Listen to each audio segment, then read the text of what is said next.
7 o'clock, so I think we're going to go ahead and get started.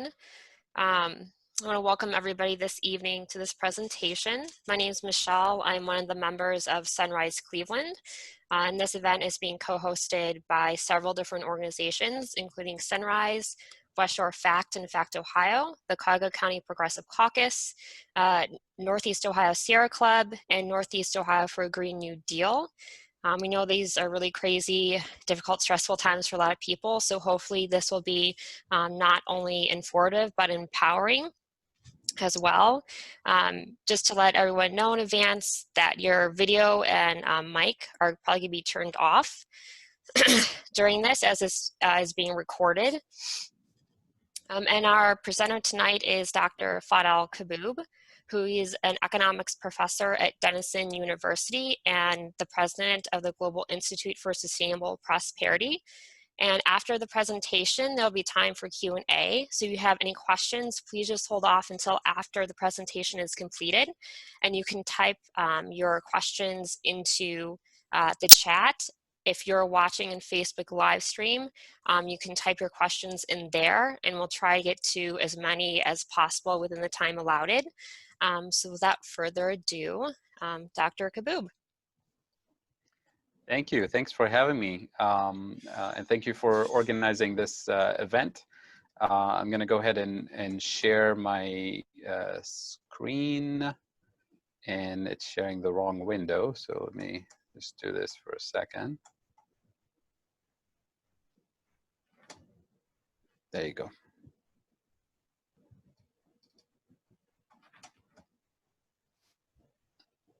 There you go. Can you guys see my screen? Michelle? Yep, we can see it. Okay, wonderful. My name is Fadhel Kaboub, and it's my pleasure to be with you tonight on this webinar on a new way forward, creating a resilient, just, and green economy. And the subtext of this presentation is understanding what kind of transformative policies we can afford, we can put in place today to undo the damage of climate change and to build a resilient economy. And the subtext is the Green New Deal, which is the boldest, most transformative policy we have on the table today as a nation. And you know, the biggest question we face when people say this transformative, massive program to decarbonize the economy, to address inequality and so on, the big question is, how do you pay for it? And I'd like to introduce you to an economic framework called Modern Monetary Theory, or MMT for short, that essentially explains how we can introduce all of these transformative policies without causing inflation, without bankrupting the country, without slipping into some sort of communist country or any of the issues you usually hear about in the media. And for those who are interested in MMT, or Modern Monetary Theory, after this presentation, you should get a hold of a new book that's on the New York Times bestsellers by Stephanie Kelton, who's one of the leading MMT economists, and the book is called The Deficit Myth. So check it out. So to get started, I want to explain why we need to be radicals when it comes to thinking about climate change and thinking about the issues that we're facing. And I'm not afraid to use the term radical because I use it in the linguistic sense of the term. To be radical meaning to go to the roots of the problem. And if you're not going to the roots of the problem, then you're addressing this problem from a superficial standpoint. And superficial, policies essentially promote the status quo. And that's something that we can't afford. So what we have right now, we have deep structural problems, climate crisis, an inequality crisis, socioeconomic exclusion crisis, a dysfunctional political system. I'm talking here about the US system in particular. And the establishment of the political system from the left and from the right is essentially looking for incremental bipartisan solutions, which means superficial solutions, which means status quo type of solutions. And here I'm reminded of the words of Martin Luther King in the context of the civil rights movement, where when he said, I have no time for the tranquilizing drug of gradualism and incrementalism. And I mean it in the context of the climate crisis and the inequality crisis that we have today. Small, gradual, incremental solutions are essentially promoting the status quo because they don't address the roots of the problem. So I wanted to start with this to make sure that we're on the same page when we talk about the need for radical transformative solutions that go to the roots of the problem as opposed to small incremental solutions. And the Green New Deal in particular, I'm going to go back to this picture in a second. The Green New Deal in particular has two interlinked goals. One is to decarbonize the economy and address climate change. And two is to address the inequality and socioeconomic exclusion crisis. And both are interlinked and both are important. And addressing one without the other will not be helpful for addressing the structural problems that we deal with. So I'm gonna, I'm assuming everyone here is on the same page with me in terms of the extent of the climate crisis. I don't need to spend 15 minutes to, showcase all the science behind it. But I want to highlight one particular point on inequality. And it's this particular picture. And this is a graph by a colleague of mine, Pavlina Cherneva, who, by the way, just released her book called The Case for a Job Guarantee. And she's a leading economist in the MMT and the Green New Deal movement. And what Pavlina is showing in this graph is unbelievable in terms of the extent to which the inequality crisis is that we're facing today. So let me translate this in simple English. So the blue bars represents the bottom 90% of American families. And the red bars represent the top percent, the wealthiest 10%. So it used to be the case back in the 40s, 50s, and 60s, and so on, that every time we recover from a recession, this is showing the gains from the recovery. Who gets the gains from the recovery? It used to be that the majority of the gains of the recovery go to the bottom 90% of the population. And the top 10%, they get something, right? Like in this case, 80% of the gains went to the bottom 90% of the population, and 20% of the gains went to the top 10%. But then starting in the 60s, late 60s and 70s, we start seeing this massive switch in this trend where every time we recover from a recession, and this is the recovery from the recession, this is not the recession itself. So this is when things are getting better. Who's doing well when things are getting better? And we start getting to a point where the very last recession we faced, the Great Recession of 2008, 2009, more than 100% of the gains from the recovery went to the top 10%. And the bottom 90% of the population essentially lost ground.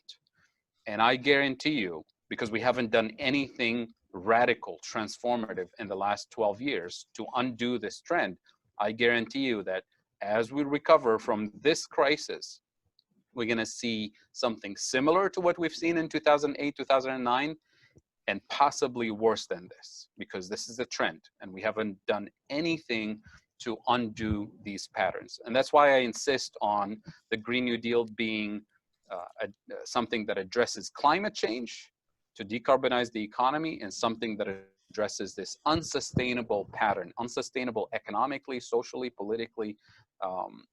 So that's a major focal point. So what is the Green New Deal? In broad terms, it's federally funded. This is very important, that we're not talking about local cities and states and counties raising money or borrowing money to pay for it. This has to be federally funded the same way the New Deal of the 1930s was federally funded. But it's locally implemented in a decentralized way. In other words, it's going to be local cities and municipalities and community organizations deciding what the priorities are in every district. And the funding will come through federal authorities. It's got to be urban and rural. We can't just say that the jobs are going to be in San Francisco and New York, and that's where everybody needs to go. We have to address economic inequality in urban and in rural areas, and decarbonize both urban and rural areas. It has to be inclusive, and I'm going to underline this here for a second, because the New Deal of the 1930s was not exclusive, was not inclusive. inclusive. It excluded African Americans in particular. So it has to be inclusive. It has to be just in the sense of a just transition for workers who will lose their jobs in the fossil fuel industry, for example. So when we say we want to decarbonize and end the fossil fuel industry, we don't mean we're going to end the livelihood of people in that industry. So a just transition means a job guarantee with decent wages and benefits for everyone who's going to lose their jobs in the fossil fuel industry and transition into a new economy. And that includes job training, and that includes all kinds of programs to make sure that everybody is treated fairly and nobody's left behind. And it has to be restorative in the sense of rebuilding both the economic infrastructure and the social fabric that's been destroyed over the last 40 or 50 years in the United States. It has to be comprehensive and permanent. Comprehensive in the sense of, we can't have a Green New Deal of just solar panels and think that we've done something great. It has to be something that addresses not just the way we produce energy and produce it in a clean way, but we have to think of everything we produce and consume and transport. We have to invest billions of dollars in research and development on material science so that every product we produce sort of comes with a user manual that also has a living will that says this is how you dispose of this product, and every single component of that product has a way of going back into what we call the circular economy, which means we have to build the infrastructure for recapturing every single component into that circular economy. So that's what I mean by comprehensive. And it has to be permanent. We can't go back in 10 years or in 20 years and say, now let's go back to fossil fuels. We're done with the fossil fuel era. So the big question, how are we going to pay for it? And this is what we're usually told in the mainstream media and kind of the popular discourse. We're told that, for some reason, the slides are not moving. Oh, there you go. We're told that the government is broke, we're running out of dollars, the rich will never agree to pay taxes, the national debt is going to be a huge burden on future generations, and then you hear the whole thing about inflation and hyperinflation in Zimbabwe and Venezuela and the Weimar Republic. We can't afford all this additional spending. And then people say, oh, we need to borrow more money from China and we can't afford that. So this is the standard view that you hear all the time, and I'd like to invite you to call this bluff. Because this is not how the federal government pays for things. This has never been the case in the history of the US. So let's see how things actually work. And I usually, for some reason, oh, there you go. Usually use the example of World War II, but in recent weeks, I've been using the example of the CARES Act. So how did we pay for World War II? The most expensive program in the history of the United States. It came right after the Great Depression, the most miserable time in US history. There was no money to be taxed, and there was no money to be borrowed during the Great Depression. There was no money to be borrowed in the US, and there was no money to be borrowed abroad either, because it was a global Great Depression. So where did the money come from to pay for World War II? How can we afford this massive program? Did we say that let's wait and see how the thing is happening in Europe and Germany? Maybe let's do some incremental or gradualist policy to win World War II. Obviously, that was not the case. You can't win World War II by sending 10,000 troops every other week. You have to engage in this thing in a massive, with the bold intervention, which was the case during World War II. So where did the money come from?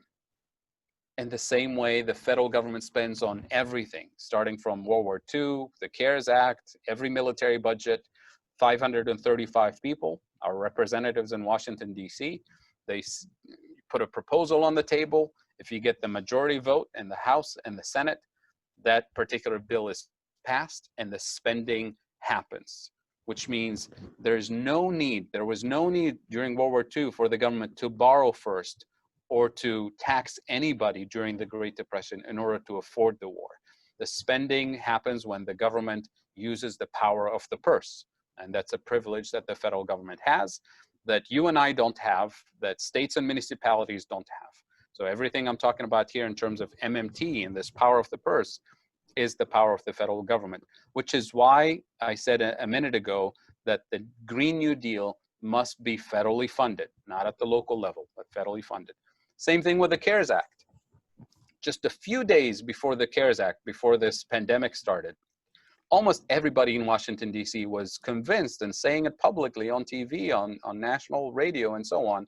They were saying, we can't afford the Green New Deal. We can't afford Medicare for all. We don't have money. We're going to have to tax people so much to pay for these trillions of dollars. And we're going to have to borrow from China and the rest of the world. But then the pandemic started and the CARES Act was on the table. 535 people showed up to vote and they voted to approve it. And $2.2 trillion were created out of thin air. That's the power of the purse of the US federal government. And nobody said, who are we going to tax to pay for the CARES Act? Who are we going to borrow from to pay for the CARES Act? And just to add a little anecdote to this CARES Act thing, not only did the federal government spend $2.2 trillion into existence, but at the same time, the federal government said, by the way, on April 15th, when your taxes are due, don't worry about it. We're going to postpone your tax payments until July 15th. So the government doesn't even need the taxed revenues or the borrowing in order to spend $2.2 trillion on the pandemic relief or on military budgets or on World War II or on the Green New Deal.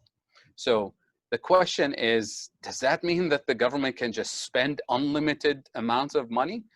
The answer is no. There are limits, but the limits are not constrained by tax revenues and borrowing capacity. And I'll explain those limits in a minute. So for some reason, the slides don't move easily here. So the power of the purse. The first thing that we have to recognize is that the federal government budget is not the same thing as a household budget. So whereas you and I, businesses, states and municipalities, we have to earn an income first in order to spend it. And if we want to spend beyond our income, we have to borrow from a bank, from a friend, from a credit card company, or whatever. The same is true for your states and cities. They have to tax in order to spend. They can borrow up to a certain limit. But once you borrow and you have a debt, you have to be able to pay it off eventually. And the only way to pay it off is by earning more revenues in the future or tightening your belts and spending less. The federal government doesn't operate in that way. So government spending is not constrained by tax revenues at the federal level, and it's not constrained by borrowing capacity. So government spending at the federal level is constrained by the risk of inflation. So notice, I didn't say that the government has unlimited spending capacity. I said it has a limit, and that limit is inflation. And if you can see what I'm symbolizing here with my hands, think of the fiscal policy space or the spending space of the federal government as something that's not constrained by tax revenues, which is what most people think, but it's actually constrained by the inflation risk, which turns out to be much, much larger spending capacity, spending space. So that limit of the inflation risk is something that MMT has spent quite a bit of time explaining. So what determines that risk of inflation? It's two things. The first thing is the productive capacity of the economy. In other words, as long as we have skilled workers to do the job, as long as we have the technology, the know-how, the physical productive resources to do things, we will not face inflation risk as long as we can employ those resources and get things done. So the good news about this, even if we have a little bit of shortage of productive capacity in a particular industry, that's an opportunity to create jobs, to build more resources, to train more people in that particular industry. The second source of inflation is a bit tricky, politically speaking, because the second source of inflation is areas of the economy where you have key players, major industries, who actually can charge higher prices and raise their prices because they can or because we let them, because they have too much market power.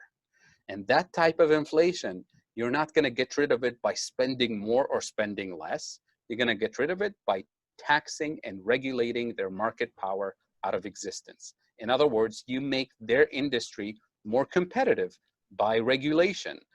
The problem here is the lawmakers who regulate those industries, the 535 people we elect to Washington, D.C., A lot of them happen to be elected via campaign contributions from super PACs, from big pharma and Wall Street and oil companies and so on.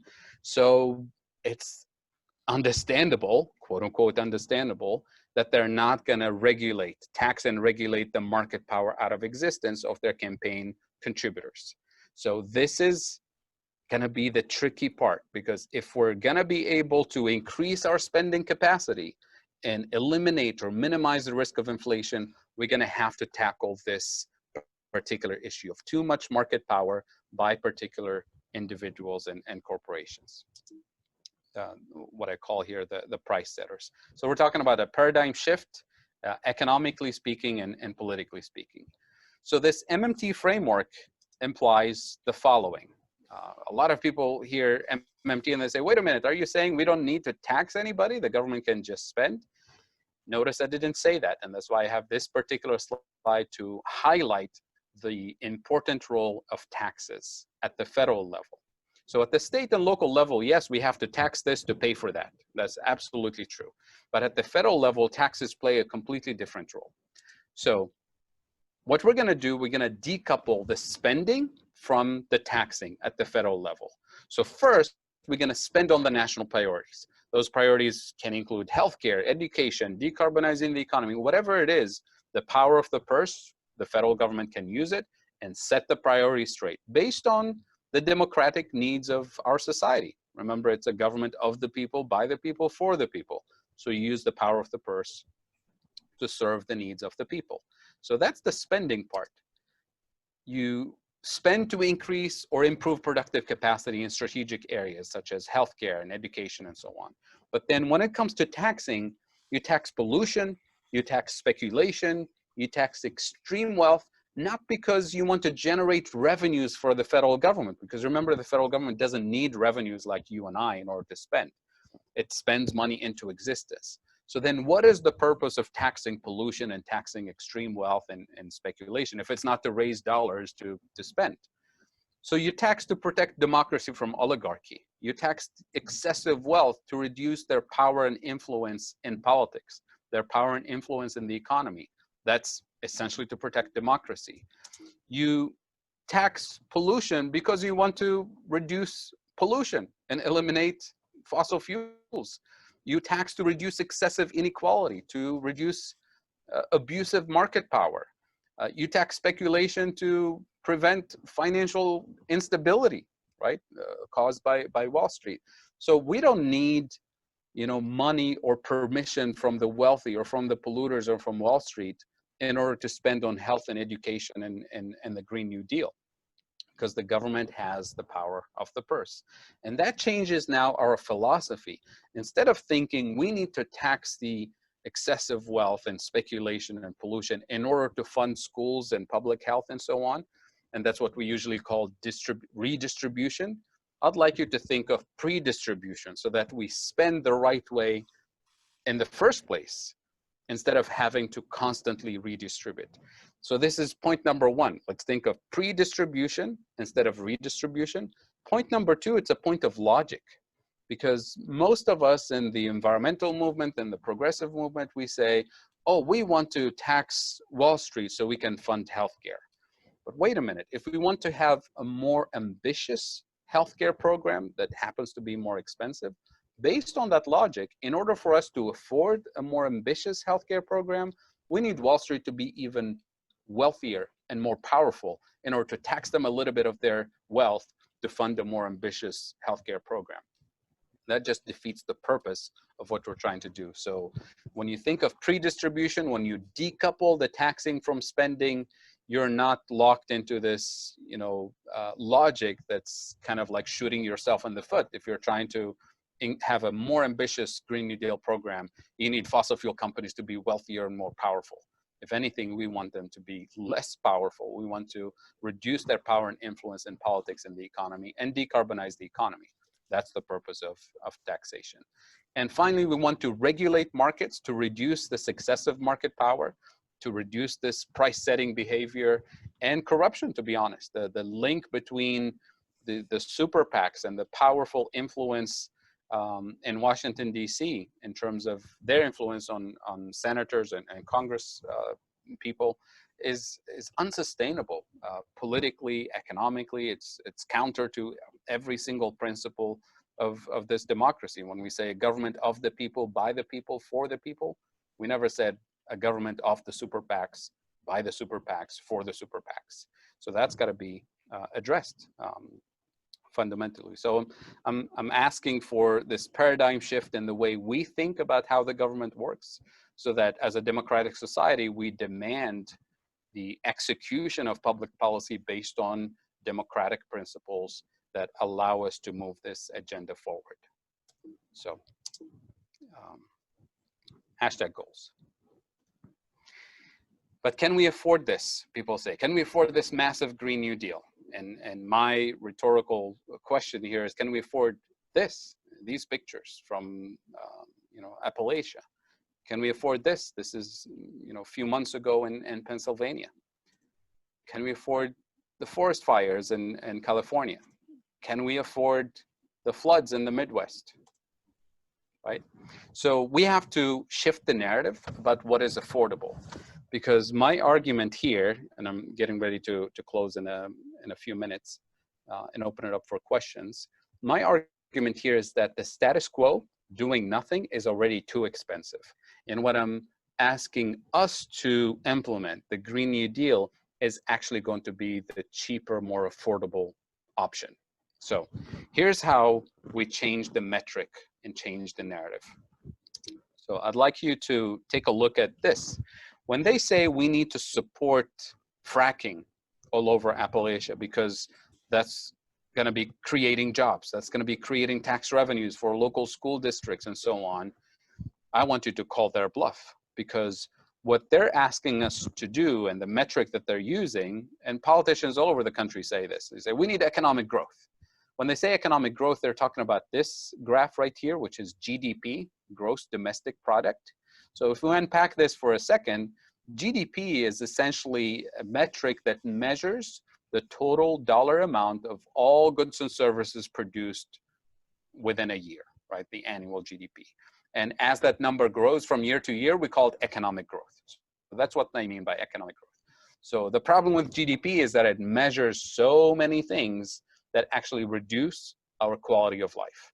For example, if we have an oil spill and we spend hundreds of millions of dollars to clean it up, to clean up the mess, all of that amount of money that we're spending shows up as economic growth, and it gets celebrated on TV as economic growth. Every time we build prisons, we buy more locks and to put on our doors, we buy, security cameras and alarm systems because you live in unsafe environment. All of that spending shows up as economic growth, but is it really improving our quality of life? Of course not.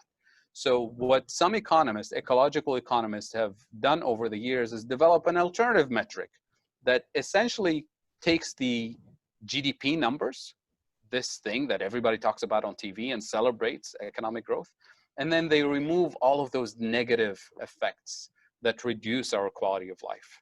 And what you end up with is something called the Genuine Progress Indicator, or GPI. And this, as you can tell, for the last 40 years, quality of life has been flat, stagnant for decades, whereas GDP has been growing. And of course, all the wealth is going to the top 10%, the top 1%. So changing the narrative without changing the metric is not going to be, helpful for our agenda to mobilize resources in the right direction. So now, as an informed citizen, if you want your quality of life to improve, this is the metric that you want policymakers to target.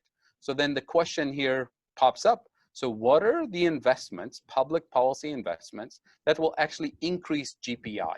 So forget about GDP now, because we know it's not reflecting our quality of life.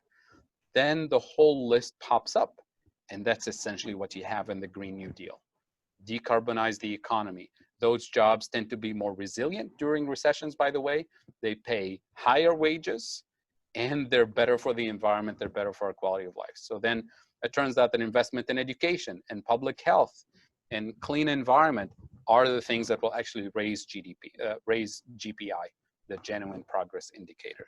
So changing the metric is going to be very important for changing the narrative. And then, you know, it becomes easier to have a public discourse about the choices that we make as a society. And this is something in a way that's really not political, because when you think of people who are, you know, conservative versus progressives or whatever, common sense is common sense.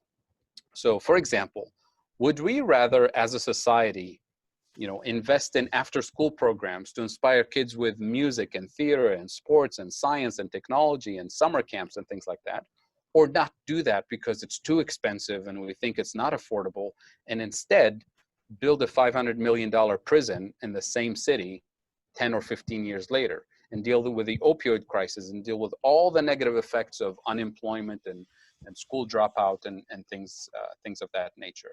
Another example, wouldn't we rather spend money upfront today, a little bit of money upfront today, to clean up the environment, to invest in clean energy, or not do that and instead end up with, you know, cancer treatment for the next 30 years for everybody in the city, right? Because that's not expensive. Expensive in terms of the financial cost, but also in the pain that families suffer from with all of these negative effects of pollution.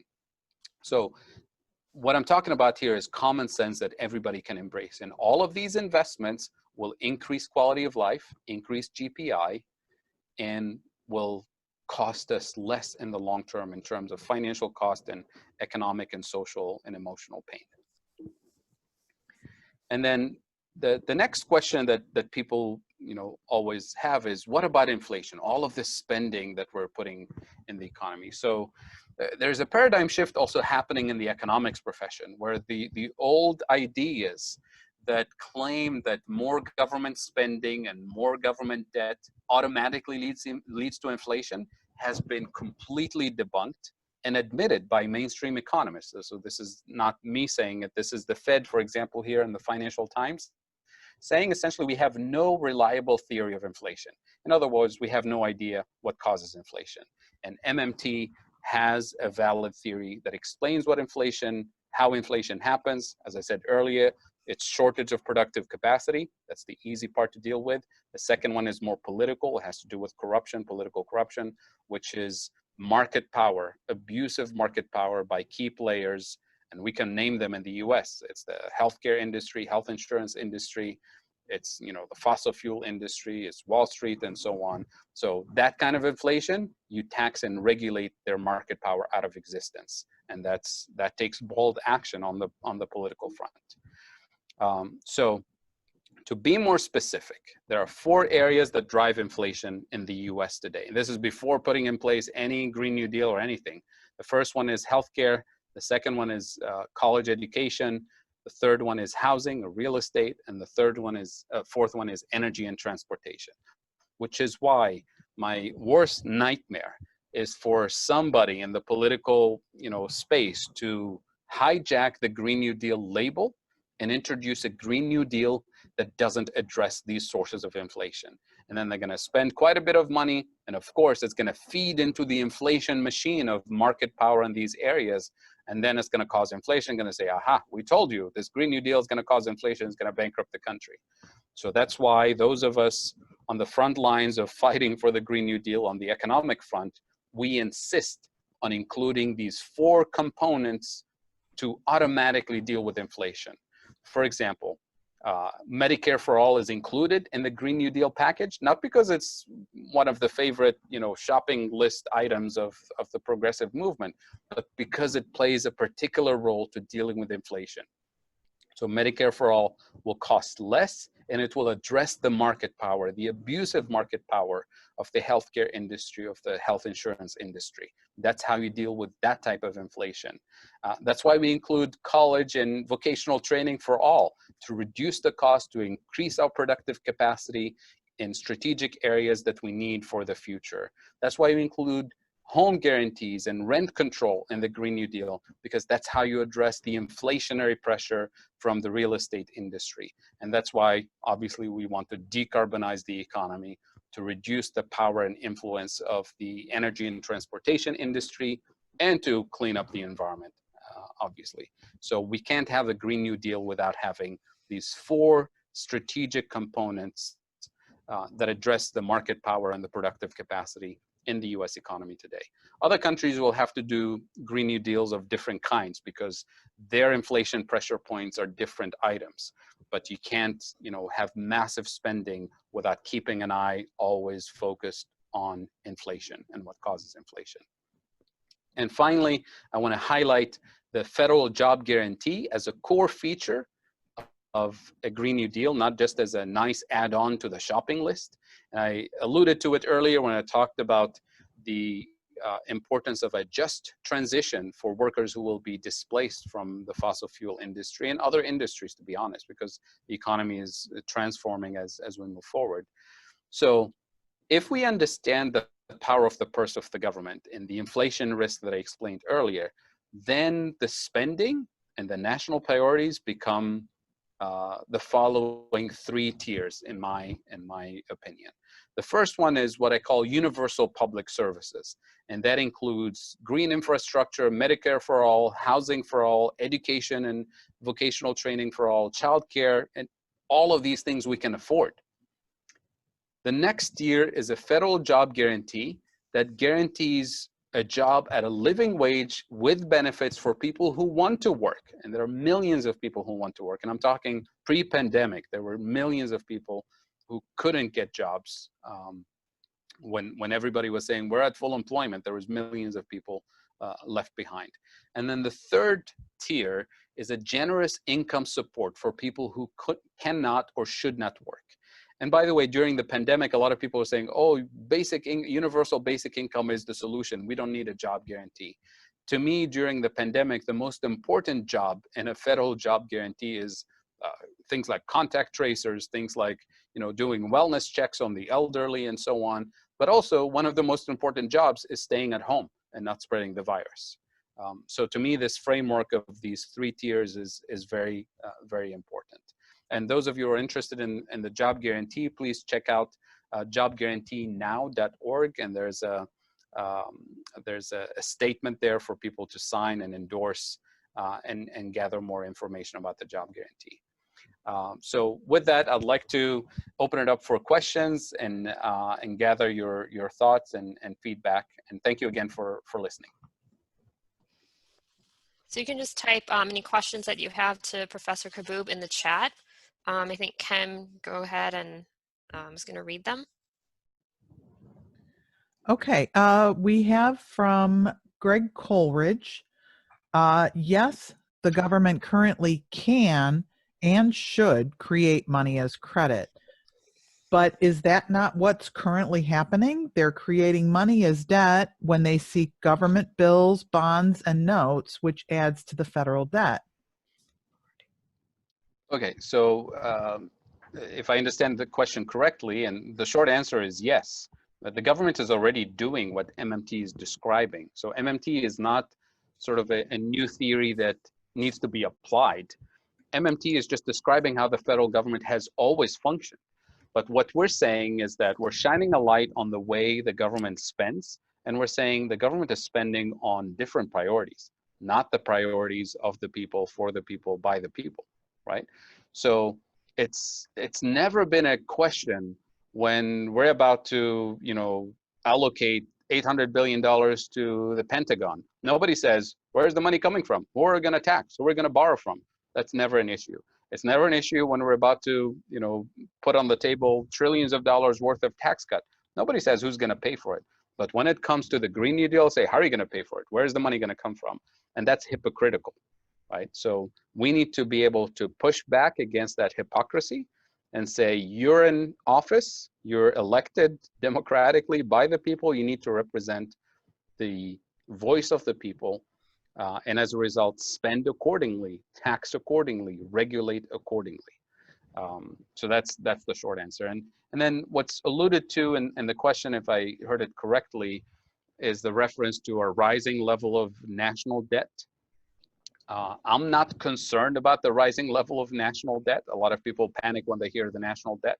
And it's usually used as a scare tactic to cut spending on social services, on environmental issues, because the national debt at the federal level is not the same thing as the debt of your state or city or your personal debt or corporate debt.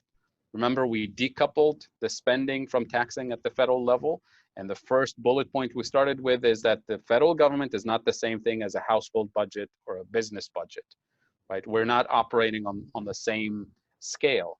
So to give you one counterexample, Japan has had the largest national debt as a percentage of GDP in the world, in the developed world for sure. Now standing at 250% of GDP.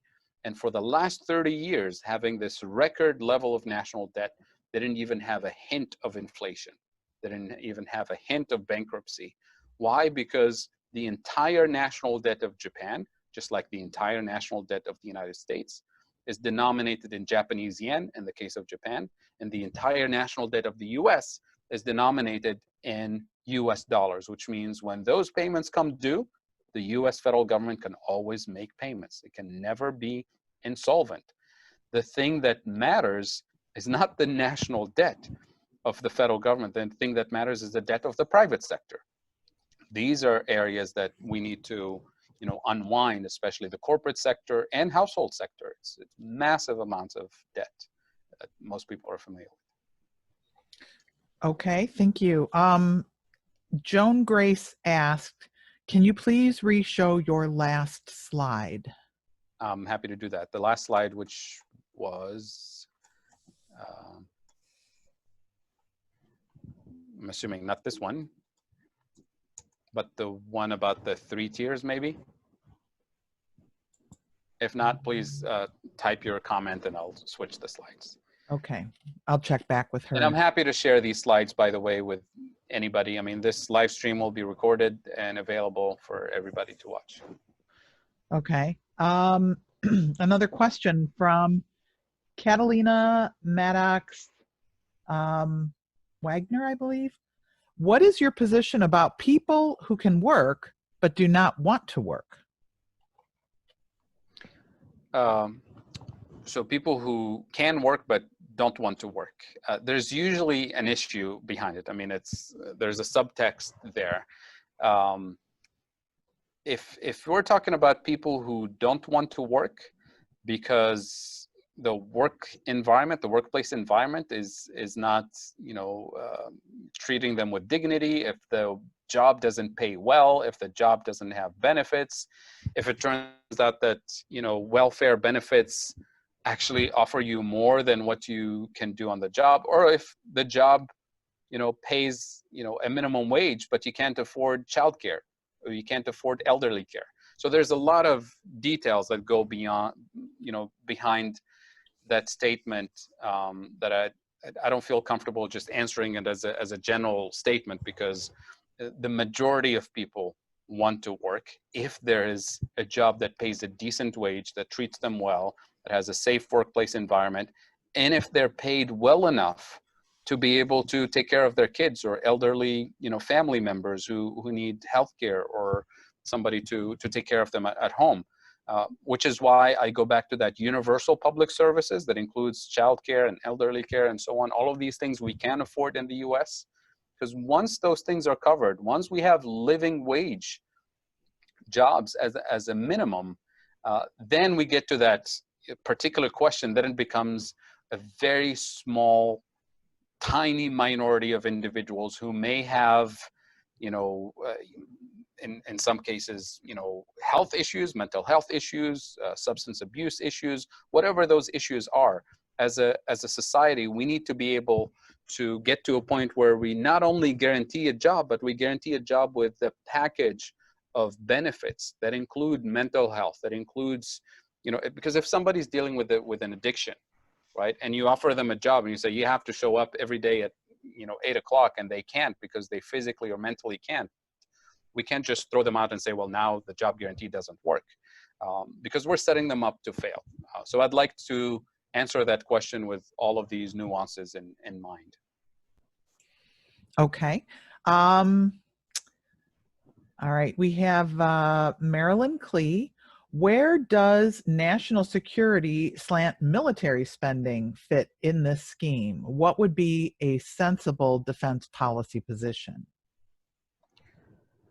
Okay, that's a big question. So when it comes to U.S. military spending, you have to think of this in a kind of very intersectional way.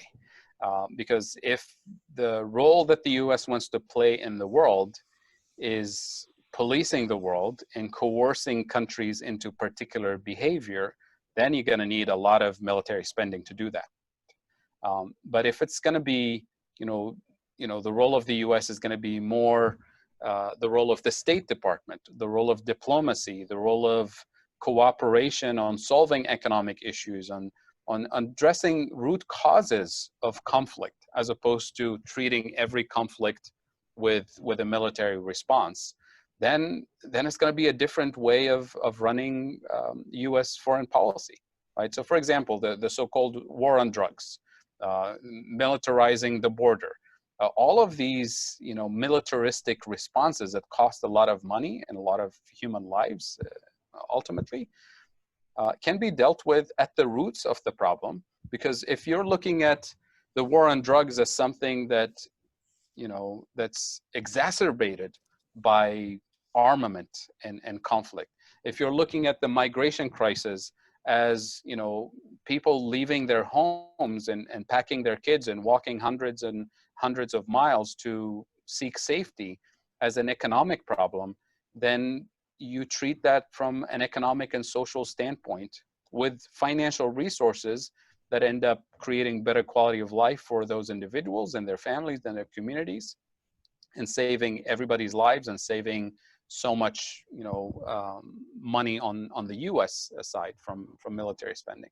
So it's a complex issue that requires a complete rethinking of how you address, quote unquote, security problems, because not all security problems, emanate from purely security sources. They usually have an economic and social, and in many cases, and increasingly, it's going to be climate-driven, quote unquote, security situations. So, for example, I grew up in the Middle East, so I have to reference this. The Syrian conflict, with the Syrian refugee crisis, for example, millions of people moving to Europe and other parts of the world, is always treated as a civil war issue, right? There was a war and people left the country, and now we have a refugee crisis. When the Syrian refugees actually started moving, 3 years before the first bullet was even fired in Syria, because of a major drought, a massive drought that displaced 1.5 million people from rural areas to urban areas, that started putting so much social and economic and political pressure on the major cities in Syria during the worst economic time in 2008, when food prices were very high. And Syria used to be a self-sufficient country in terms of food. And during that drought, it became a net importer of food during 2008, when food prices were going through the roof because of the 2008 speculation. Because 2008 also, there was bad, droughts all over the world. So major exporters of wheat, like the Russians and Ukraine and Australia, they too had, bad seasons. So food prices were going through the roof, and Syria was shopping for food during that crisis. That's when the refugee crisis started. It's a climate-induced crisis. And there are millions of climate refugees on the move as we speak. We just don't see them as climate refugees, because we eventually see the conflict over resources turning into a civil war, turning into a border conflict or whatever. But these are climate-induced conflicts. So if we're going to deal with it with the military intervention, we're not going to solve the problem. We're going to make it worse. So addressing climate change, addressing the root causes of migration, especially climate-induced migration, is going to save us a lot of time, is going to save millions of lives, and these problems are just going to accelerate as we move forward.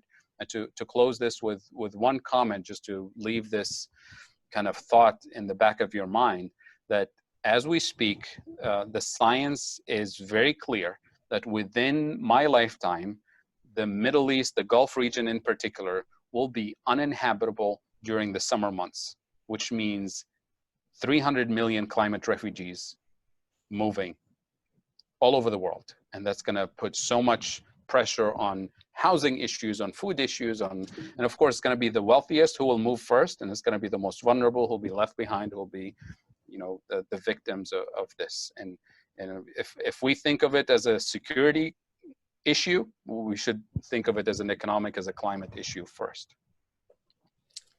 All right. So Sam C. Says, so the Green New Deal is not all about green stuff. We have Medicare for all, housing, etc. I thought Green New Deal is about curbing pollution. It's both. As I said earlier, it's both. It's decarbonizing the economy and addressing inequality. And inequality is multifaceted. It has to do with access to energy, access to housing, access to healthcare. We can't just green the economy and ignore all of these things.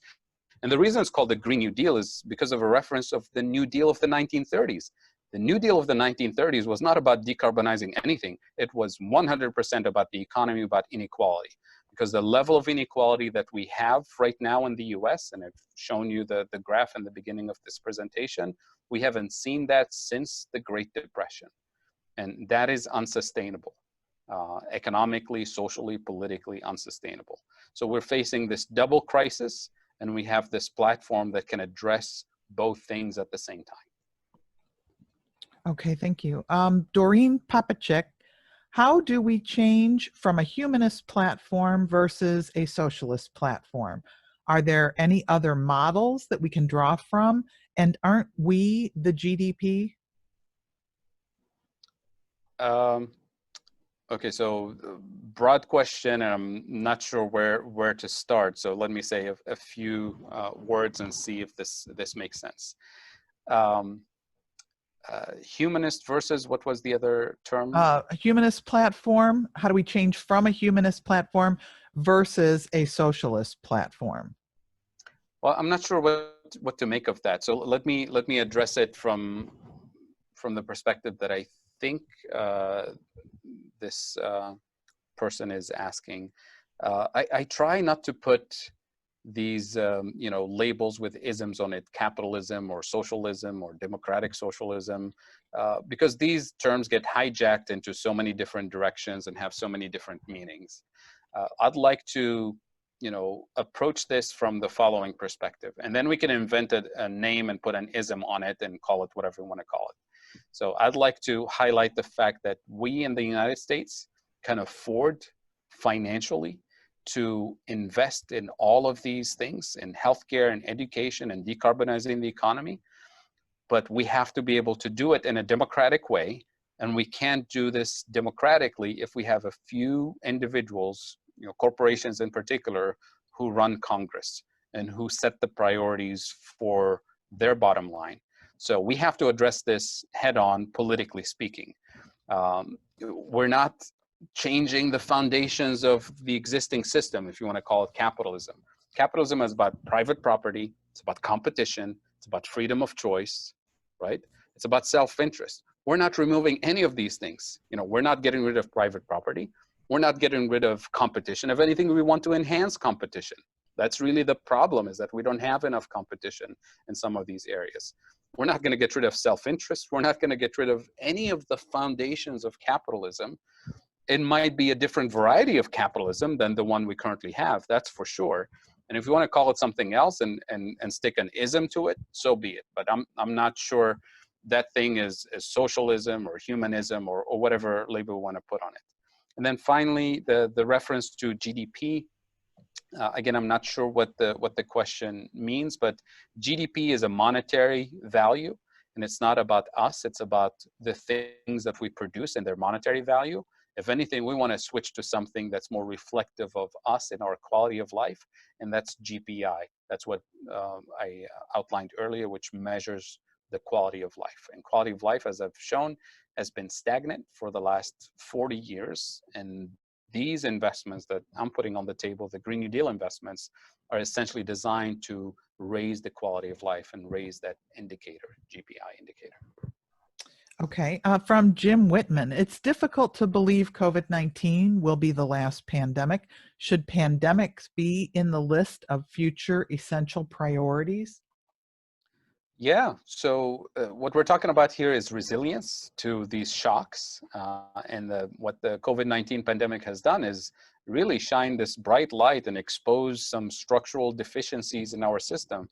For example, when we were told to, go home and work remotely, many of us living in rural areas found it really difficult. And I'm a teacher, and I had to come to campus. Like I'm doing this webinar specifically now from my office, not from my home, because my internet is not reliable. And I'm not in the most remote area in Ohio.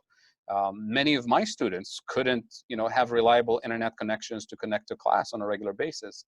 So just like the New Deal of the 1930s introduced the rural electrification program, we need a rural brandification program for our generation today. Yes, this pandemic may not be the last, so we need to build, a new economic system that's more resilient, not just on the broadband front for people who can work remotely, but also on the public health front. I mean, and this is kind of a no-brainer that we don't have the capacity to do, kind of a massive response to a healthcare crisis like the one we've seen, that the one that we're still dealing with, and we may still be dealing with this for many months to come. So absolutely, part of the resilience is healthcare, education, infrastructure, and we can do all of this in a greener and cleaner and more sustainable way. Okay, this is also related to the pandemic from Ron Prosek. The trillions spent almost overnight to address the pandemic was a revelation to me. Not even Republicans balked.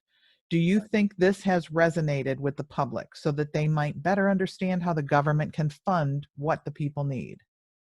I hope so, but I'm not very. I'm cautiously optimistic. Let me put it this way, and the reason is a couple of weeks ago, maybe 3 weeks ago now, you may have seen a statement by 60 lawmakers, bipartisan, I think, that essentially said we can't continue this level of spending. We need to go back to financial prudence, which means they want to cut spending. No more relief, in other words. We've heard Mitch McConnell, he said, go file for bankruptcy, speaking to states and municipalities, right? So the fiscally conservative voices are pushing back. They didn't have anything to say during the CARES Act because there was no other option and they couldn't be the only ones opposing it. But now that, they're getting, the economy reopened, quote unquote reopened. We'll see how well that will go. I mean, 32 states as of today have rising cases of COVID-19, so they may have to shut down again. But also, there's a clear message from the federal government that they're not considering more spending of the kind that we've seen during the CARES Act. So this is why I do this. It's a public education and empowering people with the narrative that allows us to push back against these cuts and to realign the priorities of the people with the priorities that Congress is going to vote on.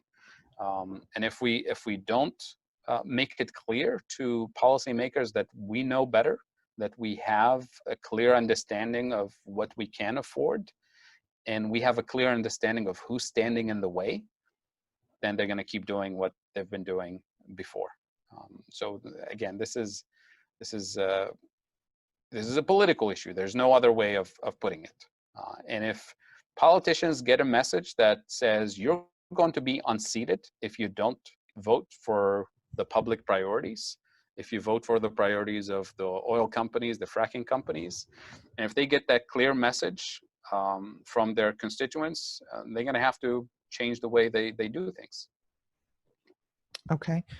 From Timothy New, you mentioned that the Green New Deal will be implemented out on a federal level, but adapted to localities based on situations.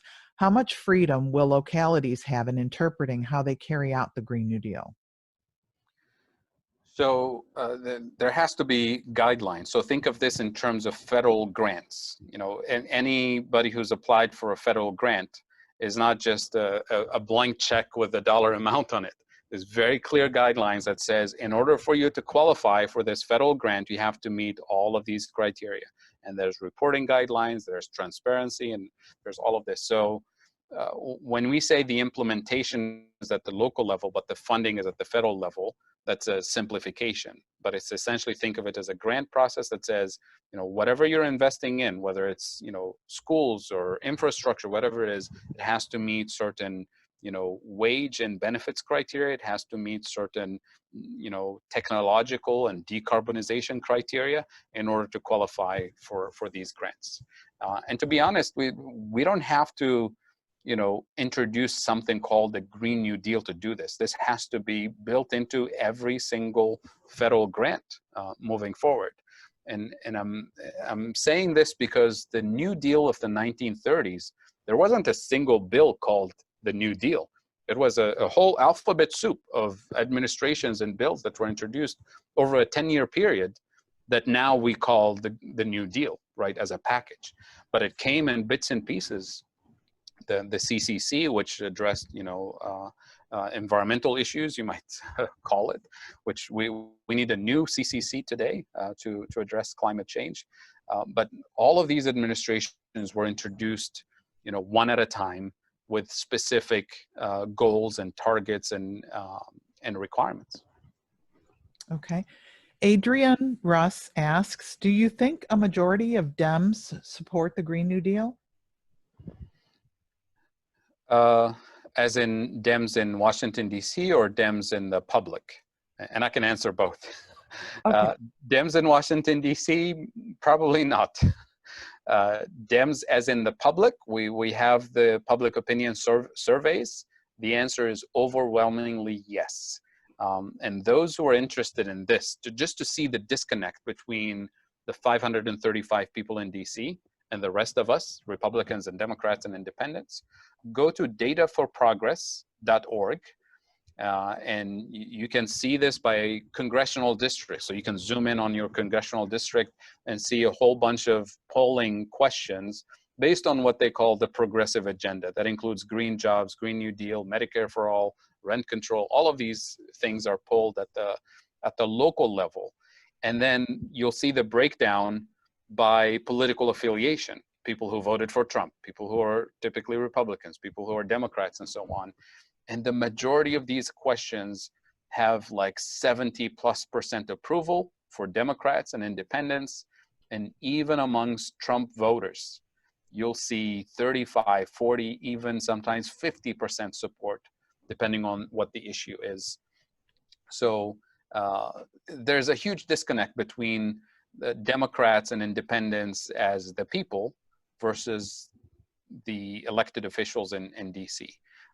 So to me, it's really clear when you think of the political establishment, the 535 people in Congress, the major groups that, you know, align with them are their lobbyists, the media organizations that spin their stories, and the super PACs that support their elections. There's a huge disconnect between that group and then the rest of the country. Okay. Let's see. Next question. Of the factors, this is from Ginny McNeil, of the factors contributing to inflation risk, how does student college loan debt contribute? Isn't the point that the loan fosters greater employment and salary opportunities? So I'm trying to figure out what the question is meant for. So I thought initially the first part of the question was a reference to higher education being a source of inflation. So I can address that, but it seems like the last part of the question was about you know, getting an education leads to better paying jobs and employment opportunities. So let me start with the last part of the question. Generally speaking, yes. You know, getting a college degree can move you up in terms of employment opportunities. But in the last 10 years or so, that hasn't been the case. And we're seeing, student loan debt becoming a massive burden on young people as they start their professional lives. And I know this from experience from my own students, from, family members who, spend the first 10, 15, in some cases, 20 years of their professional lives. That's half of their professional life in some cases, paying on student loans. That means that they're not able to take risk. They're not able to switch careers and take time off for additional skills, or to start a business, or to buy a house. These things are becoming serious impediments to people's quality of life.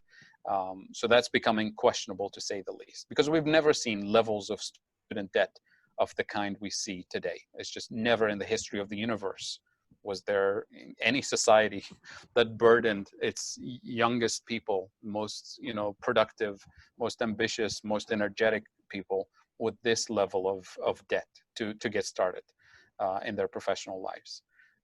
So I'm a big supporter of canceling student debt altogether. And those who are interested in the economic impact of canceling student debt, my colleagues at the Levy Economics Institute have produced a report about a year ago, I think. So if you go to levy.org, Levy.org, that's the Levy Economics Institute, just search for the student debt cancellation study. And it's a net benefit to society altogether. And I say canceling student debt, not forgiving student debt, because forgiven means that you've done something really bad, really wrong, and we're going to forgive you for it. There's nothing wrong about getting an education that needs to be forgiven. So it's simply canceling the student debt. So to go back to the first part of the question, which is higher education as a source of inflation. This has to do with multiple factors. Number one, with cuts to funding for state schools and community colleges, because when those schools have fewer resources from the state to support their students, they end up raising their tuition, which opens up the floodgates for private colleges to say, well, we're better, we're going to raise our tuition even higher, right? So that's one factor, but it's not the only factor. The other major factor for college, the cost of college, has to do with the healthcare cost that all employers in the US, struggle with. Colleges also struggle with private health insurance costs. So Medicare for all will take care of that too. So that's a feedback loop that feeds into college education. And then another major source of inflation in higher education is the cost of heating and cooling, which is again energy, the cost of energy. Another major source is buildings. And there's this competition, and especially in private colleges, of building the big swimming pools and the gyms and all of that, and the dorms and the nicer dorms. That's a component of it. But when you build those things, a huge source of inflation is coming from the construction industry, which is the cost of construction material, which feeds into it the cost of energy and transportation, the cost of labor, which includes the healthcare labor cost also. So it's these feedback loops that make the cost of higher education this extra source of inflation. But it's also the one platform that will allow us to move to the next generation of jobs and technologies and so on. So we can't afford to go without it. We have to reform those costs by addressing the roots of inflation. But that's an industry that needs to be supported, starting with public colleges and universities. That in and of itself will reduce the cost of higher education, because it will force private colleges into competing on that front, at least on that front. Okay. Gwen Fisher says, I've been reading about our fiat currency as burdened with debt and mutual aid circles. Could you explain and comment on that? I wasn't sure I understood the second part of the question. So I understand fiat currency, but what was was it a reference to a book or an article or something? I think that they're two separate concepts. Like she's been reading about fiat currency as burdened with debt. And then she's also read about mutual aid circles. Okay, I'm not familiar with mutual aid circles, but I think I understand what the viewer is saying about fiat currency and burdened with debt. So there's this this misconception that fiat currency, meaning the U.S. dollar, which is not backed by gold or silver or anything, is just backed by the full faith and credit of the United States government, right? So there's this idea that every time the US government spends, it's accumulating more debt, right? And as I said earlier, there is no, financial burden on the issuer of the currency like the United States federal government. So every time I write a piece of paper and give it to my friend and say, I owe you a cup of coffee, that's my debt to my friend, right? I owe them a cup of coffee. That's a real burden that I need to pay at some point in the future. But when the federal government spends $1, right, that's an IOU also. What does the government owe us at the end of the day? The only thing the federal government is liable for is accepting that dollar bill and payment of taxes to the federal government in the future. That's the only liability, because we have a fiat system. Back in the days when we had a gold standard, when the federal government issued a piece of paper, a US dollar, it was a liability in the sense that when I take that dollar bill to the US Treasury and I demand the equivalent in gold, the federal government is liable to pay me in gold. Right? Under a fiat system, there is no such thing. The only liability is to be able to be willing to accept that dollar bill for payments of taxes, fines, and fees to the federal government, which the federal government can do without any problem. Okay. Daniel Kennedy says, if there is a political window to pass a Green New Deal, but probably not to pass huge programs like Medicare for All and free college, are there other sneakier ways of addressing inflation, even if it's not optimal social policy? I'm not a big fan of passing a piece of paper that says a Green New Deal just because of the name. I'd rather pass the policies that are in the package. If that's what you call a sneaky way of passing the Green New Deal, so be it. And pass Medicare for All, change the name, but as long as it does what the Green New Deal is designed to do. But on the inflation front, it's really about regulating and taxing market power away, because that's going to be opening, that's going to be the real opening that does two things. Number one, it gives us much more spending capacity because we're taxing and regulating that market power away. Number two, it's going to make the system more democratic, because when those corporations and individuals have less influence in politics, then the politicians, the 535 people in DC, will have to respond to the demands of the people. And overwhelmingly, the demands of the people are pretty much lined up with what we call the Green New Deal and green jobs and all of these things. I mean, look at Medicare for All. It's massive popular support. And yet, because of health insurance companies, because of the power of the healthcare industry, they say, no, we can't afford it. We're not going to have it. Okay. Ann Caruso asks, why do we not hear about this from the Democrats in Congress? Is anyone talking about this other than the few like AOC? There's lots of people talking about it. There's lots of Democrats and Republicans hearing this from their constituents, increasingly from their constituents, but also from many people who understand this, and some of my colleagues, economists who are working on this front. And they're, behind closed doors, many of them get it, but then they say, I can't do this or I can't say that until there's a critical mass of people who understand it in the public, a critical mass in the media who can, spin these in a positive way. And until we, and my answer to this is, if I had that critical mass, I'll vote you out of office and I'll have the right people do this job. So it's a catch-22 situation where they fear the reaction of the public if they switch the narrative, if they switch to a different message, and especially today, if they're labeled as the squad, then you know what the political implications mean for a lot of people, especially if they're in a purple district. right? Or not a clear blue district.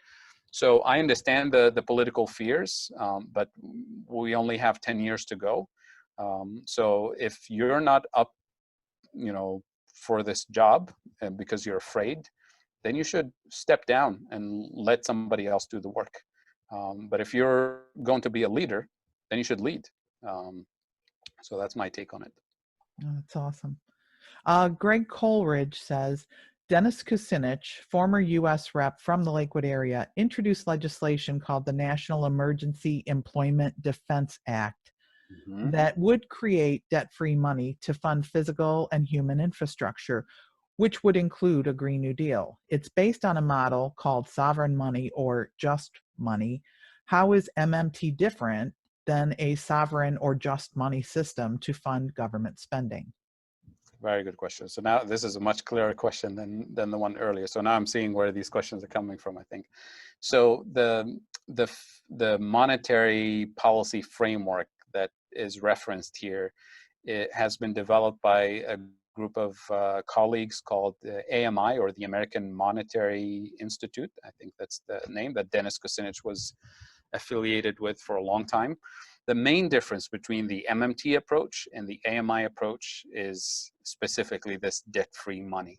This idea that MMT essentially says that the sovereign federal government can issue, is the only issuer of the currency. There's usually a footnote that goes with it, meaning that it's not just the federal government, it's the federal government and its agents. And its agents are banks who happen to have a license to operate as a bank. So the little bit of misunderstanding between the MMT crowd and the AMI crowd is that the AMI crowd believes that most of the money that we have in the US is created by private banks through the process of debt creation. Whereas MMT highlights that those banks can only do that because they have a license from the government to operate on the behalf of the government, to issue credit. So it's a technical detail, but I'm of the belief that, if we have a chance to sit down and sort it out, we're essentially on the same page.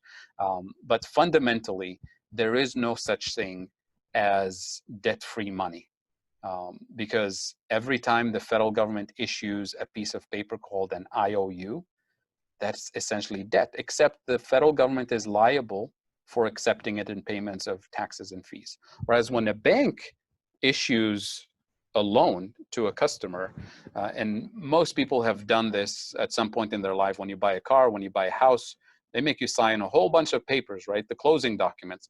One of those documents is a very important piece of paper. It's called a promissory note, which essentially says what it says. You promise to pay back. That's why it's called a promissory note.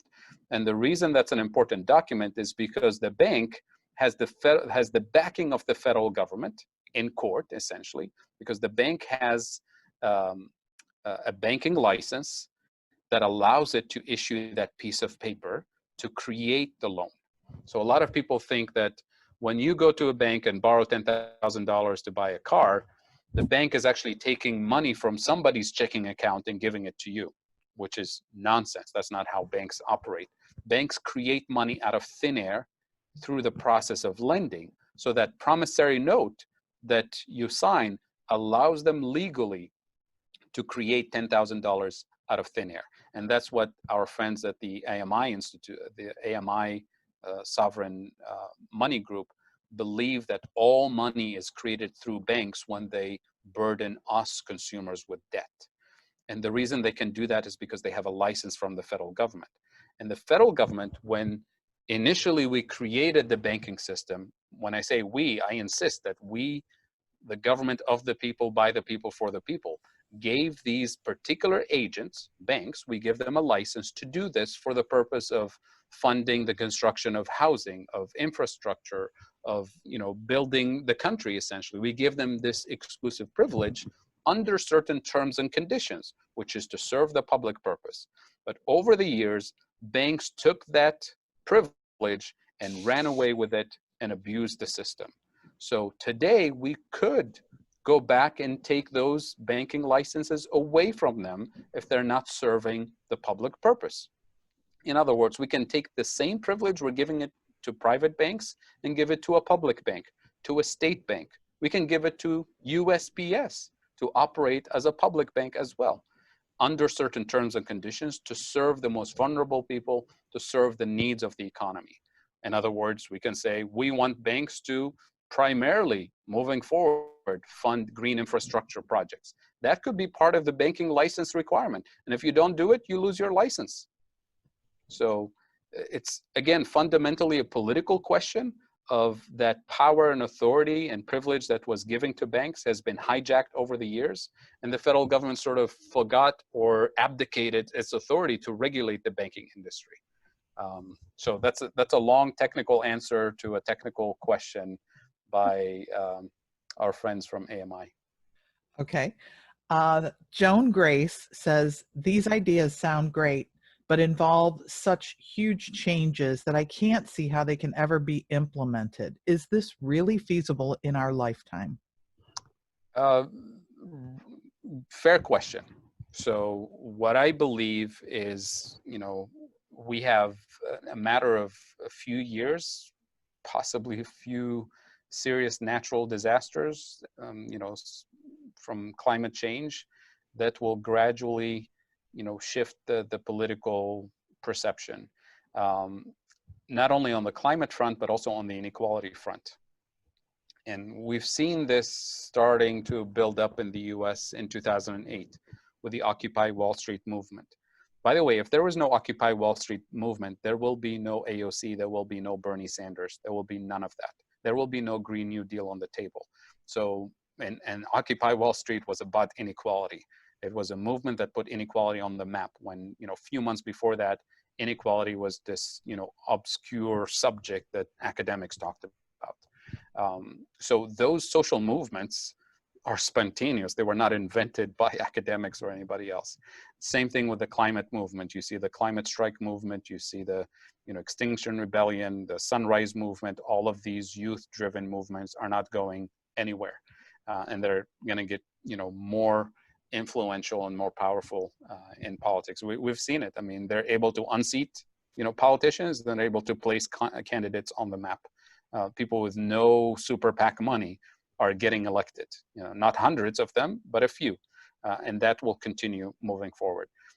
So I think it's only a matter of time, with more of the environmental crisis intensifying, with more of the social, economic inequality crisis, with the Black Lives Matter movement, which is also a representation of socioeconomic exclusion that I highlighted earlier. All of these things are coming together gradually, not just in the US, but globally.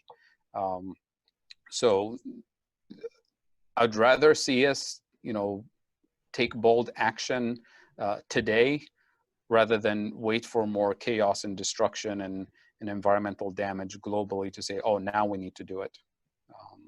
But it's a fair question, and it has to do with political leadership in DC. Do they want to, sit with the status quo and face the consequences, or do they want to be leaders and move us to, to a cleaner and more sustainable and healthier and prosperous society? Okay.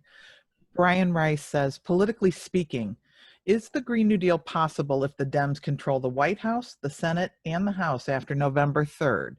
And what about lawsuits? So I'll start with the first one. If they control the White House, the Senate, and Congress, doesn't necessarily mean that there will be a Green New Deal. It depends on which Democrats you're talking about. For example, the leading candidate for the White House now on the Democratic side is Joe Biden. He's very clear. He said he's not going to support the Green New Deal. He's not going to ban fracking. He's not for any of these ideas. He's not going to, support Medicare for all. He said he's going to veto it. So I'm not holding my breath for all of these things to happen if Democrats control the White House. It has to be a different kind of, politicians, populating those seats. But with the current composition, it's not going to happen. That's That's depressing. Yeah. Okay. Realistic though, not Yeah. my words, their words. We've got a couple of comments here from Leisha Farias. Great job, Fadhel. This is vital information required for our decision making going forward. Sam C says pandemics should be taxed out of existence. Doreen Popachik has a question. How do we bring intersectionality into the total picture of political change? Yeah, and I think I alluded to that a little bit about all of these social movements that are happening. And a lot of these social movements have been intersectional by design, or I guess spontaneously. And intersectional is this term that used to be, kind of monopolized by academics, but now all young people driving these social movements completely get it and understand the power of intersectionality.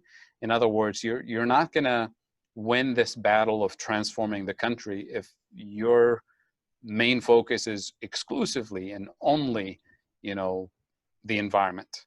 And if you don't see race, if you don't see class, if you don't see the other socioeconomic exclusion components of it, then you're spinning your wheels and you're not going anywhere. And then you realize that because of that intersectional perspective that you're taking, that you have a whole bunch of other allies and other social movements who also realize that their battle is interlinked with your battle and that we're all in this together.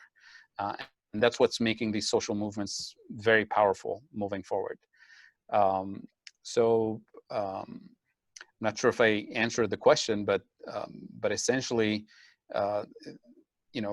it's really politicians who are almost by design not able or willing to see things in an intersectional way, because they tend to put forward bills and vote on things based on specific issues. So here we're going to deal with environmental issues, here we're going to deal with the police reform, here we're going to deal with military issues, without seeing that all of these things are interconnected.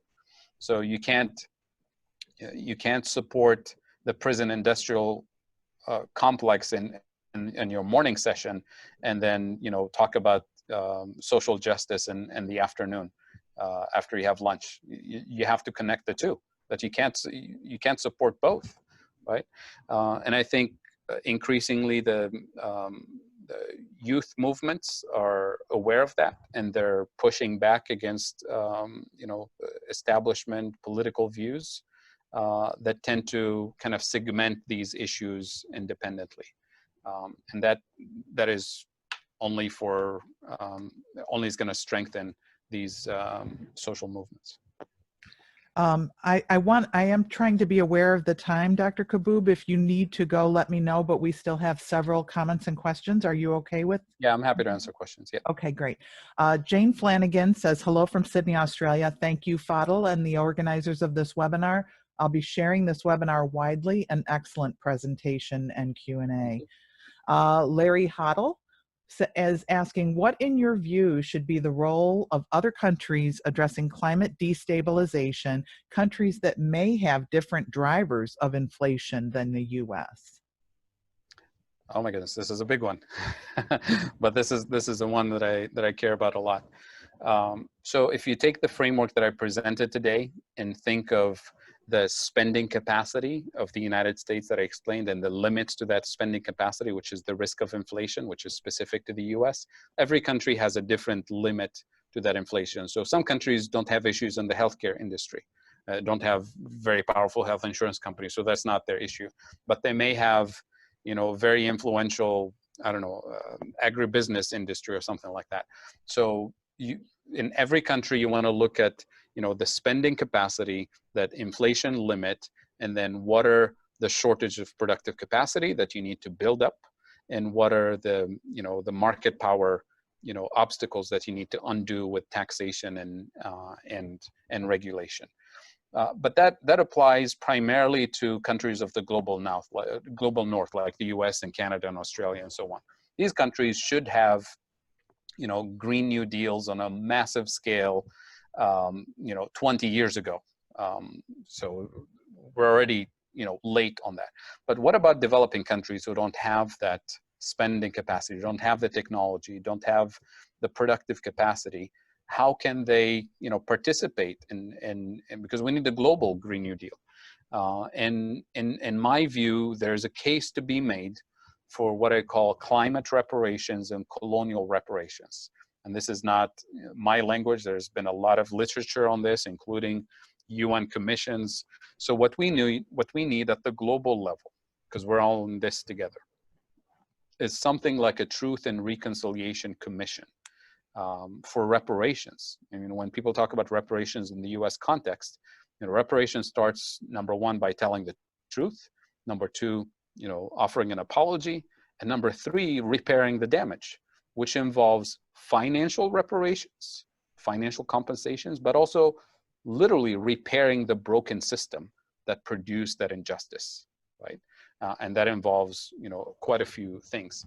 So we have to think of this on the global scale with, telling the truth about colonialism, offering the apology, and offering the reparations in terms of monetary compensation, but also structural reparations, which includes transfer of technology, for example, which includes changing the global financial system that sucks money from developing countries at the tune of $2 trillion a year, net amount of money leaving the poorest countries to the richest country. So there's a whole, model that I'm developing for this. As a matter of fact, I'm teaching this class at Denison in the fall on making the case for a global Green New Deal with climate reparations and colonial reparations. And hoping that this will be the book that you'll see maybe in a year from today. Awesome. Charlotte Owens came in late. She said that she had heard there'd be a recording. Now I know we're live streaming this on our West Shore Fact and Fact Ohio Facebook page. It will also be on YouTube. Just search the title of the presentation. And Dr. Kaboub, are you also posting it somewhere, the recording? Whatever you post it, I'll post it. Okay. I'm not recording on my side, so no, I am, but I'll post it on my social media pages. So if you follow me on Twitter or LinkedIn or Facebook or whatever, you'll see it. Okay, great. How can we make it clear to the General Assembly or to Congress that we want fair policies? How do we take this to our elected officials? Are letters, phone calls better? What larger groups are bringing this message with a louder voice to the federal government? All the above. So you should definitely, every time there's an opportunity for a town hall with your elected representatives, send them letters, call their offices, introduce them to this narrative. As they say, first they ignore you, then they laugh at you, then they fight you, then you win. And I truly believe we're in the fighting stage. And this is about this MMT movement, because this is not new. This has been around for 25 years. First, they ignored us, then they laughed at us. They definitely did. And now they're in the fighting stage. So we're close. So keep pushing. So every opportunity you have to, educate and inform your policymakers, because in some cases they may not even know. But increasingly, the majority of them know. They just pretend that they don't understand it, or will, claim that, oh, this can't be done, or this will turn us into a Zimbabwe or whatever. But now you're empowered with a narrative that says, we know better. You can't trick us into thinking that this is hyperinflation type of policy or whatever. So you can push back, and you'll be surprised by lots of people on social media and the mainstream media. Increasingly, you'll find people who actually understand this. There's national organizations that you should, follow and support, including think tanks that do this kind of research, political organizations that endorse candidates. And there's literally, as we speak, dozens of candidates across the country running for office with an MMT-informed platform supporting the Green New Deal. And I literally lost track. There's probably more than 200 candidates. Not all of them will win. Some of them already lost their primaries, but all of them were canvassing before the pandemic. They were educating their constituents. They were challenging their opponents in debates. They were informing the media that was covering their campaigns. So increasingly, there's lots of people who understand this, who are empowered by it. And this, it's a matter of time before this new paradigm, exposes the old paradigm and its deficiencies and its weaknesses. So in terms of national organizations, Brand New Congress is an organization that I work closely with, and all their candidates have MMT informed platforms. So that's Brand New Congress. On the think tank front, I mentioned the Levy Economics Institute. I also run an institute called the Global Institute for Sustainable Prosperity. There's also, media organizations and podcasts, and there's a great website that a friend of mine put together with tons of these resources. It's called wecanhaveniceThings.com, I think, or maybe .org. Just type "we can have nice things." That's what it's implied, and you'll see the website with all the links to podcasts and videos and books and articles and all the key players in this area. There's a network called the Modern Money Network. There's an organization I'm also affiliated with. It's called Real Progressives on Facebook or social media. Real Progress in Action is also another organization. Tons of resources. Okay. Bob Kloos, it's about that pushing for the Green New Deal thing. Bob Kloos says, for Congress to vote for the Green New Deal, it will have to approve legislation prior that deals with support of green energy production, elimination of subsidies for fossil fuel industries, and living wage minimums. Then the Green New Deal will be an easier leap. Where should we push first? On multiple fronts. I mean, we're so far back. You've seen the information, the data about quality of life. It didn't move an inch for 40 years, right? You've seen the information about the minimum wage and how far back we are from a living wage. We need absolutely to push on that front, not just fight for 15. We should be fighting for 25, right? To make up for 40 years worth of stagnation. And that's why I mentioned in the beginning, we have to be radicals, go to the roots of the problems, and we can't settle for small incremental changes, because that's the recipe for a status quo, right? And that's what Martin Luther King says. He said, I have no time for the tranquilizing drug of gradualism. And that's essentially what gradualism is. We'll give you a little bit of a minimum wage increase. We'll give you a little bit of, green job subsidies here and there, but nothing transformative. And that's really important as a matter of political strategy, that we can't settle for small bits and pieces of reform here and there that are aimed essentially to tranquilize and kind of pacify the progressive movements and the demands of young people across the country. Sam C says, I want to see more concrete plans on green stuff. Medicare for all is good, et cetera. What are the policies for reducing carbon emissions? Okay, so on this particular front, and I say this all the time just to be fair and honest about this, the kind of green technologies that we have right now are good, but not good enough, in the sense that we have a whole bunch of low-hanging fruit, so to speak, that we can tackle right away, starting with weatherizing buildings, because they're a major consumer of energy and CO2 emission. And that we can do with existing technology today. We can put a big dent in fighting climate change. But I'm also, I think I referenced it earlier when I said we need billions of dollars in research and development to create the circular economy, where every product we produce and comes with a living will, so to speak, to go back into the circular economy.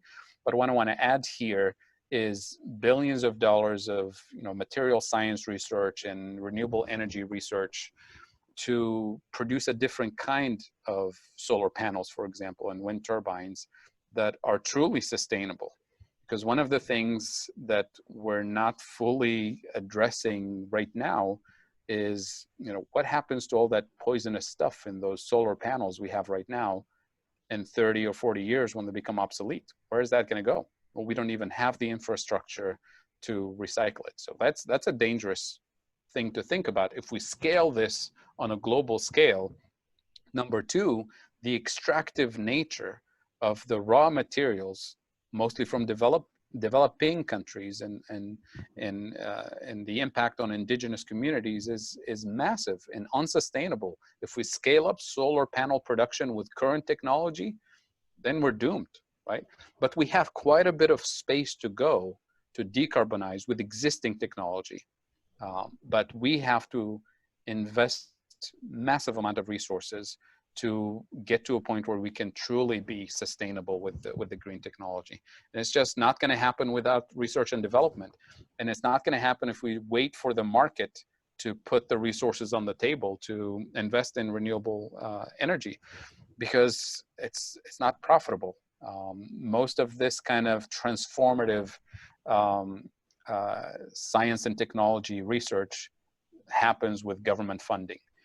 When JFK said, we're going to put a man on the moon in 10 years, even the scientists said we can't, right? But then we made it a national priority, and we put the resources and the brain power, to work on it, and we were able to meet that challenge. And the goal, by the way, was just to put a man on the moon to walk and take a video. But look at what came out of that science and technology research and innovation. Right? This laptop, this webcam, this microphone, the Wi-Fi, all of this stuff came essentially out of that massive amount of research and development that was intended purely to put a man on the moon. And then all of a sudden, all of this technological transformation that came out of it, that wasn't even planned, wasn't even part of the goal. And I believe that if we put our minds to it, if we set the priorities straight with research and development aimed at fighting climate change, decarbonizing, inventing and discovering new ways of producing things that are more sustainable, you can't even think of the possibilities that will come out of this new economy if we set our minds to it and set the priorities straight. Wow, that's amazing. I never thought about that. Lori Babby says this has been very enlightening. Thank you. Martin Connolly is asking for a clarification. Is it the federal government or the Federal Reserve that actually issues new currency? It's the federal government that, remember the Fed, the Federal Reserve Bank, is a creature of Congress. Their boss is the US Congress. The Federal Reserve Bank was created in 1913 by an act of Congress. It's called the Federal Reserve Act of 1913. So they work for the federal government. They're independent in terms of their operations and so on. They have certain privileges, but they have to report to their boss, which is the US Congress. And just as an anecdote to this, just to illustrate, the Federal Reserve Bank is a very profitable institution. I mean, they don't operate day to day in order to make profits. They're not speculating in markets, but as part of their operations, they do actually generate income. They generate quite a bit of money. What do they do with their profit at the end of the year? They hand it back to their boss. They give it to the US Treasury, right? So the setup of the Federal Reserve Bank is unusual, but at the end of the day, it works for Congress. So Congress has the power of the purse. It's the only entity that can create money out of existence, into existence. And the Federal Reserve Bank has certain privileges in terms of being able to execute the orders that come from Congress in order to fund certain programs. But at the end of the day, we're talking about a democratic process, and that democratic process is 100% within the confines of the US Congress, the 535 people we elect. Okay. And then one final comment, April Stoltz, as to pressuring our political leaders. She says, change happens from the bottom up, despite what Joe Biden has said. With pressure, he will change. Bernie has already had an impact on him. Well said.